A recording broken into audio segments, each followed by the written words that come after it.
راتګ دی بریکوټ تاڼې ته دا تلل راتلل دغه دا ډېره ښه خبره ده چې اوس ډېر شیزونه دي چې د بریکوټ نه ورته دلته په ښه ریټ میلاویږي نو هلته ورته ټایم کرایي دا تګ راتګ هم بچت شي بل دلته پکار و دلته دا دکان ځکه چې لکه کلی هم غټ دی او د دکانداران ته هم ډېر سهولت دی د خلکو ته هم سهولت دی اوس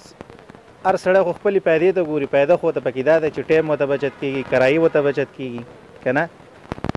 بل خیر دی بل ځای تپوس هم کوي مونږ چې دلته څونه وخت دو شو نو پته راته ولګېده چې لکه د دې نورو دوکانونو نه ریټونه د دوی ښیي. السلام علیکم شکریہ انټرنیټ والا او نور د ټولو ملګرو دا د په حسن مارکیټ کې په کوټه کلي کې دا دکان دی ظاهر شاه چولو والا نه بالکل د هغه مقابل دی او موږ په هول سیل باندې دا دکان دی او ښه ریټ ته زموږ دکاندارانو له سوداګانې ورکوو او زموږ کوالټي شیزونه ساتو د ځان سره ټول سټنډرډ معیار مطابق مالونه دي زموږ سره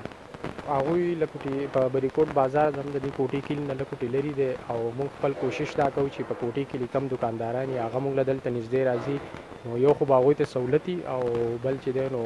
د هغې ریټ ښه ریټ مطابق باندې به دلته کې هغوی ته مال میلاویږي او کوالټي هم زموږ ښه دی هم سره جي په دې کې پاپړ دي قسمه قسم پاپړ دي ډېر شي کم چې ډېر زیات چلیږي که نه هغه دي را سره او په دې کې بسکټ دي زموږ سره او کینډیانې دي شاهي میوه وغیره او نور هم لکه د سویټو چې کم وړ دی هغه زموږ سره ټول موجود دی په حسن مارکیټ دی او بالکل ظاهر شاه چولو والا چې کم دی د هغه د بالکل مقابل زموږ دکان دی او سیف سویټس هاوس په نوم باندې زموږ دکان دی.